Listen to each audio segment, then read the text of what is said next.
cruelty in disguise. Put your fist up in the skies. What happened to emotional maturity? What actually happened to most of the men that has caused them to disconnect from their emotional body? Why are they so angry? Who are they really angry at? Have women become the infinite titty for them to feed on, to get by, until our titties no longer provide milk and they are being triggered to emotionally grow up? So many men have mother and father wounds that they were unaware of prior to the age of Aquarius, prior to the awakening. And as the primordial waters of noon, which is the underworld energy depicted in every indigenous culture, also called the Kali Yuga, they are being triggered by the women in their lives because the feminine principle within them has been denied existence. And whenever a man denies the existence of his own feminine principles, he shall seek feminine energy outside of him to fill a void space that can only truly be filled by him.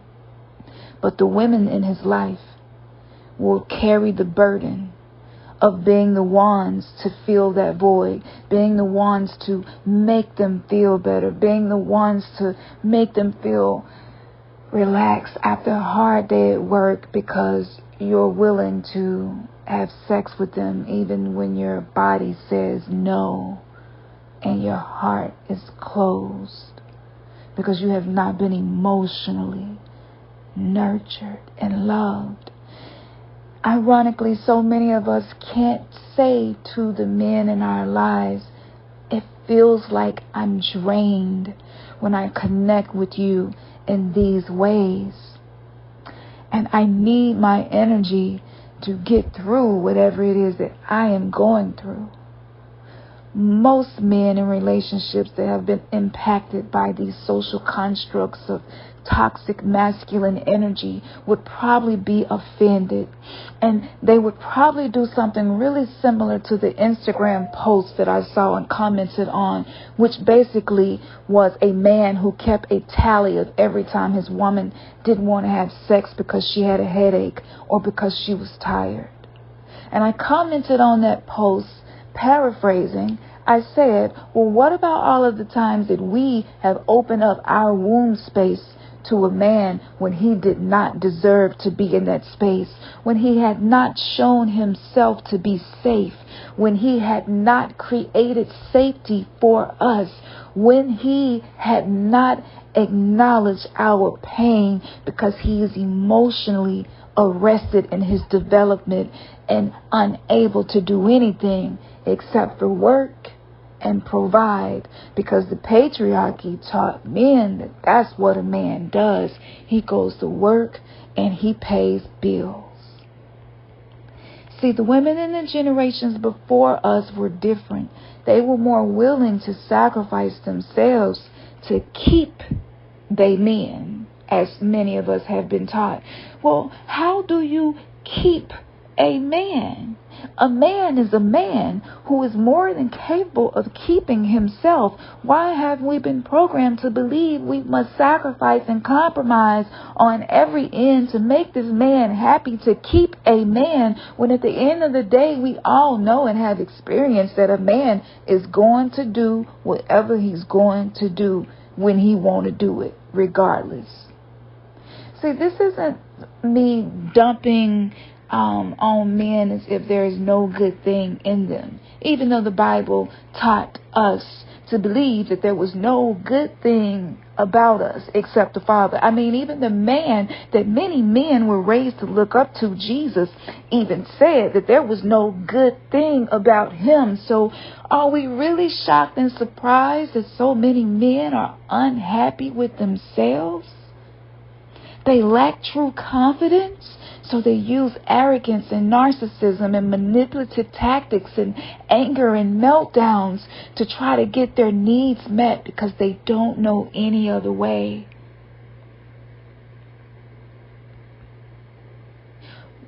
On top of all of this, hip-hop was weaponized. We became nothing but bitches and hoes. Then R&B gets weaponized. These hoes ain't loyal. And then we get my girl got a girlfriend. All of these things were clues. And as I sit here now in 2023, whenever I look into the timeline through my third eye, I see so many hurting people who are in relationships that feel love inside of them but can't find the words to express it, and they cannot embody the energy of love.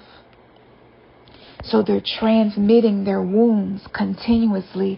And if you happen to be a woman like me who's sensitive to energy, and I'm highly empathic and intuitive my whole life, I have absorbed others' pain, their fear, their trauma, and their wounds. And I have been willing to put myself on the cross over and over again to save whoever came a-knocking.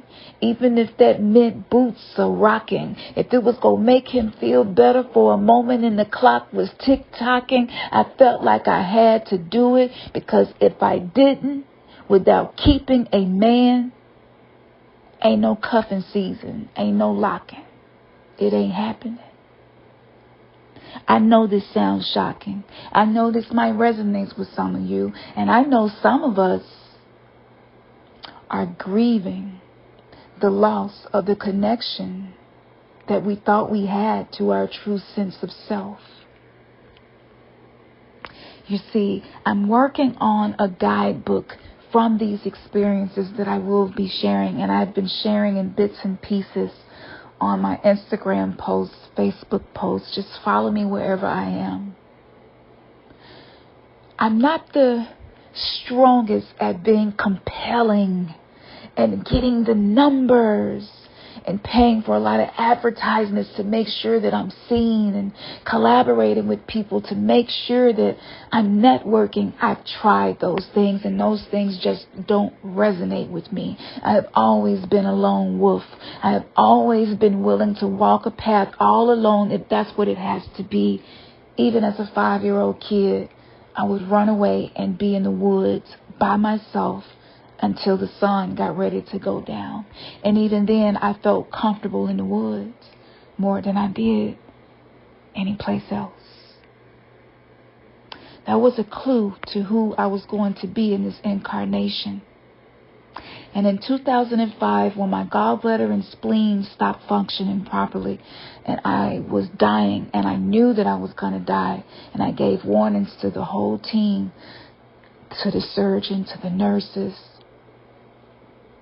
And I told them that I don't think I'm ready. I've been suicidal most of my life, but I don't think I'm ready to die. I need you to make sure you do whatever you can to save me. In 2009, it happened again. And throughout the course of this time, I still was doing everything I could to take care of others. I would pay others' light bill and rent before my own. That was the old me. I thought my value was only found and measured by how well I took care of others at the expense of myself, because Christianity taught me that that was the thing to do. That you should sacrifice yourself.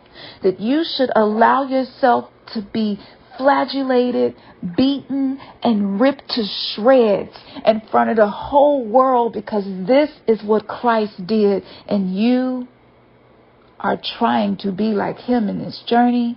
So this is how you should be. I live that way. And the third time that I almost lost my life, I was pregnant with my last child. And I could hear that little girl telepathically inside of me saying, Mama, you gotta fight this. Mama, don't you listen to these doctors telling you to abort me. Mama, don't you listen to my biological daddy telling you to abort me. I know this is hard. I know you are alone. I know ain't nobody trying to help you, because mostly everybody in your life have been trained to expect for you to help them and rescue them. I'ma need you to change. I need you to fight, because I am supposed to come into this world. I walked up and down the halls of the hospital for 3 months straight. I was being abused. I was receiving text messages and death threats. It was the most chaotic experience I had ever had up to that point. Even worse than the first near-death experience. Even worse than the second. But this third created a new mindset inside of me where I said, I refuse to give up. I refuse to believe that this is the only thing that my life will come to be. I refuse to give up. I'm going to learn how to be a light in darkness, and I'm going to walk it out. I'm not going to talk no more. I'm not going to talk about it no more. I'm not explaining my boundaries to people no more. I am not sitting up on the phone crying all night, begging people to love me, to respect me, to see me, to care for me the way that I have cared for them. That particular season in my life, I learned what it was to be a dark goddess. Those were 2 words I had never heard in a sentence before, but I kept hearing it inside of me that, Campson, if you don't go dark, you and the baby will die. And it was the most painful thing for me to go through that alone after all the people I had helped. Is no word that I could use to express that pain that I felt. And I stood in the hospital room, and every night I would look out across the Mississippi River. Every night I would look out across at the pyramid, and I would watch the stars, and I just sat there and absorbed that energy. And when the doctors came in and told me, we don't know what to do to save the baby, but we think we can save you if we take the baby.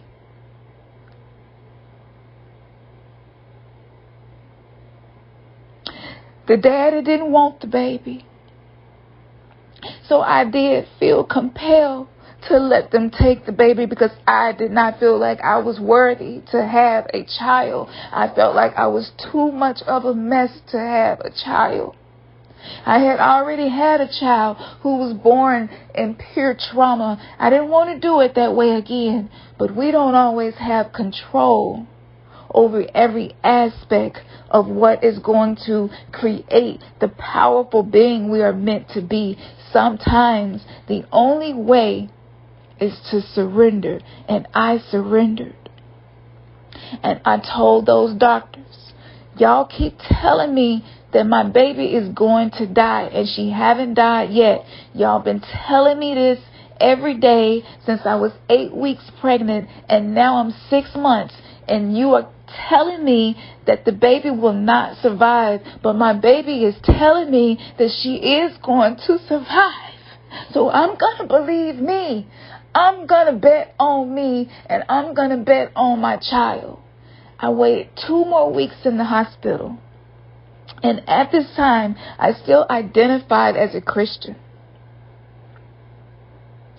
And I remember talking to God, and I cussed God out, and I said, God, I don't know who the fuck you really are, but there is no way in hell that I'm going to believe in somebody who would sacrifice their own child, because as I sit here right now, letting these doctors kill my baby is the last fucking thing I want to do. What kind of heart did you have to watch your child go through that? Because I'm not connecting with that anymore.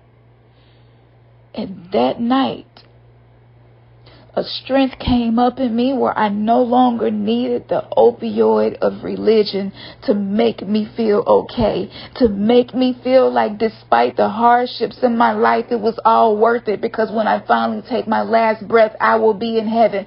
I had already been to heaven. I had already died in 2005 and had a conversation with Source. I had already saw all of the people who I was going to touch and inspire. I even saw the baby that I didn't know I was going to have. I told God, look, I done already been there. And from my understanding, heaven is not a place. Heaven is a consciousness. I don't have to die and leave this body to experience heaven. So I'm good on that.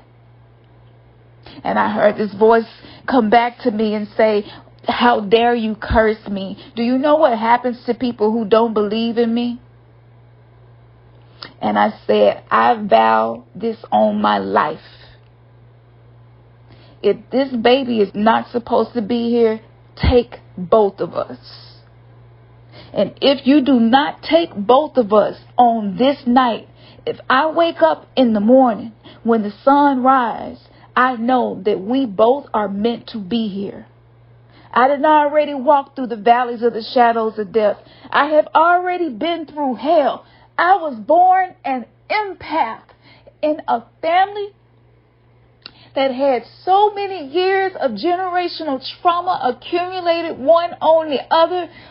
Almost 50% of my family are either alcoholics, drug addicts, both suicidal or depressed. And I said, I refuse to believe that is the only thing I will ever amount to. I laid down without any fear. I wasn't afraid to die. And for the first time, I wasn't afraid of this so-called God who loved me, that will punish me for not being obedient, even though I was put in one of the harshest situations a little girl could be put in. I was born with a body riddled with bad blood and pain. What more hell could I go through? I've been molested, abused, raped, discarded, misused, betrayed. What more hell could I go through? I didn't have anybody at the hospital with me at the time. I had one friend, and she was the one that rushed me to the emergency room when I was dying. And I'm so grateful for her. And she was the only friend that was able to come and take me to the hospital. And I called her up. I said, they had a meeting this morning and they want to do an elective abortion. I thought about it. I prayed about it.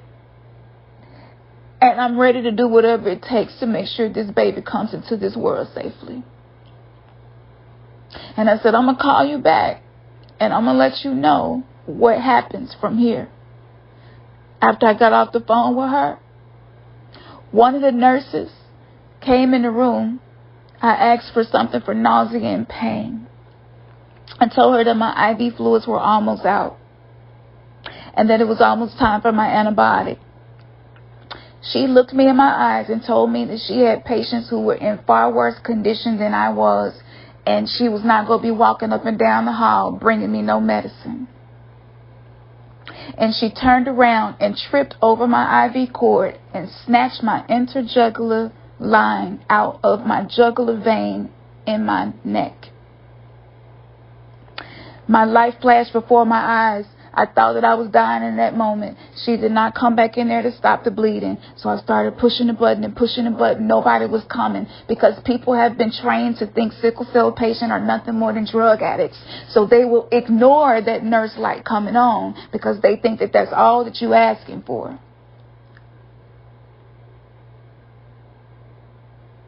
I got a towel. I wrapped it around my neck. I held it on as tight as I could. I took pictures and I went live on Facebook in case something happened to me. I wanted people who cared about me to know what happened to me. I finally got the strength to go to the door, and I'm screaming to the top of my lungs. I am bleeding out. My hematocrit was already 9. My hemoglobin had already dropped down to 21. I knew it would be no chance of me or the baby surviving if I continued to bleed out. I didn't have any other lines in me. My PICC line got infected. My portacath got infected during the hospitalization. So there was not going to be a way for them to give me a blood transfusion without a line. So again, here I am facing death, sitting face to face with the energy that we call the Grim Reaper, still choosing life while death is offering me a freedom away from the hellish life that I had experienced up to that point. After she came in, the doctors finally came. They apologized for everything that happened. At this point, I was so numb. I couldn't feel anything. And as soon as they mentioned to me that they didn't know what to do, and the only option that was available was what we had previously discussed, I asked him to step aside so that I could get my clothes, and I got dressed. I told him to bring me the paperwork. I'm signing myself out of the hospital. I didn't even have a ride home.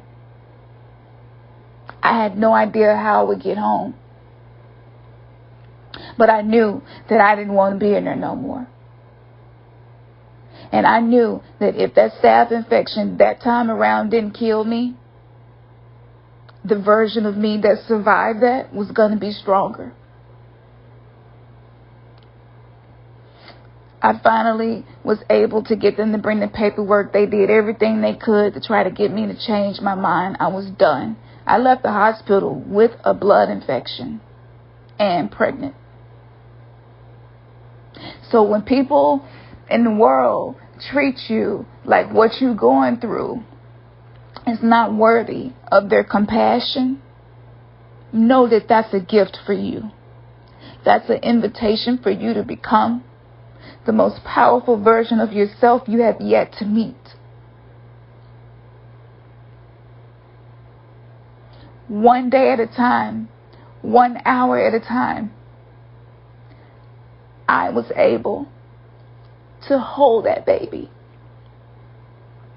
And there are some other things that I went through with my biological family that almost made me change my mind. It almost made me want to end it all. But I didn't. I decided to go no contact. I had spent years studying Dr. Ross Rosenberg. I had even emailed him back when me and one of my other sacred sisters were doing taboo talks. And I reached out to Sam Bankin. I had been studying about this. I have been going to college for psychology, so I did have a foundational understanding in some of the impacts of trauma. And this is when I learned that I was not only an empath, but I was codependent. The way that I survived was by hyper-tuning myself to any and everybody in my life and environment, making sure that everybody's okay so that I can be okay. And still to this day, I have a hard time sleeping. Still to this day, that doesn't come natural to me. It takes time to heal these types of wounds. So whoever may be listening to me right now, I just want to let you know, whatever you are going through, whatever you may go through, the lows in life come with highs. The trauma in life leads to triumph. The shadows in life leads to your spiritual superpowers. The pain in life leads to purpose. And whoever and whatever you lose, whoever or whatever you no longer have connection with, it's not because there's something wrong with you. It's because you are being called to walk a path of sovereignty. No longer living with the identity, the wounded, broken identity, where you can create a new identity that is the I divinity. You become the divine version of yourself. It's not what we go through that determines our value. It's the meaning that we bring to the experience. 1 year later, I decided to take what had only been a hobby, sharing my dreams of the future, traveling through different dimensions and sharing that information. I decided to create a business. In 2015, I was about 8 months out of having this baby that everybody thought was not going to survive. And I said to myself, this experience deserves to be heard. And not only does it deserve to be heard, but I'm going to trust myself. I'm going to step out on faith. I will never go and fill out an application and get a job again. I'm going to use my gifts. I'm going to use my skills and my love. And that's how I'm going to take care of me, my children, and I will be an inspiration to others. In 2015, I made that decision. My sister was still a Christian at the time, and I knew that some of the things that I was studying may have been opposite of her beliefs. So we separated the business respectively. And we didn't talk for a little while after that, which is okay. We have to release the idea that relationships are supposed to be the same for forever. We're all evolving and growing. A lot of us suffer because we're trying to hold on to relationships and people in the role that they were first cast, not even realizing that they're on their own sacred journey, and that journey may not involve you. You're on your sacred journey. It may not involve them. And it could just be temporary, and you come back together when you have both grown, and now the relationship has a foundation that is based on love, non-judgment. And that's exactly what happened with me and my sister. I started the business. I reunited with my twin flame, which I had saw in many of my dreams. So I knew that the initiation for me to evolve within the parameter of what we call relationships, I knew that it was time for that. And I began creating the person that I wanted to be, thinking like the person that I wanted to be, dressing like the person that I wanted to be, practice feeling like the person that I wanted to be. Way before I got in this relationship, I was practicing what it meant to be a wife, what it meant to be a mother, what it meant to me. And that led to Remnants Gathering, because so many pieces of me had been shattered and scattered, and I realized that those people that I saw in the first near-death experience were other people who were going to resonate with my journey, who have also been shattered and scattered. And on the four corners of the earth, we would be called back together. Thanks to technology, we are able to connect with one another. We feel a vibrational connection we call resonance. I had no idea that so many people were going to resonate with my journey. And most of what I have done, I did it scared as hell. I did not step into any of this without fear. Every single step I felt fear. But what allowed me to go ahead and push through that fear was also tapping into the enormous amount of love that I knew being vulnerable and transparent with the world was going to give. I knew I was going to piss some people off. I knew some people was going to hate me. I knew some people was going to talk about me endlessly. I knew that narcissistic campaigns were going to be created about me. I knew that flying monkeys, which are people that narcissistic people use to come to you and gossip and tell you things, hoping that you will feel guilty, hoping that you will give in to the manipulative tactics to pull you back. I knew that those things were going to happen. And I risked everything to be who I am today. And so can you. You are the new verse. Continue to script the life that your soul came to sing. Continue to believe in yourself. Continue to empower yourself. Love yourself. Invest in yourself. Hug yourself. It's okay. This video was not about blaming anyone, but to bring awareness to the collective ancient trauma in which we are being called to heal. Man, your third eye just been kissed. Namaste, new me stay. One love, Ashe.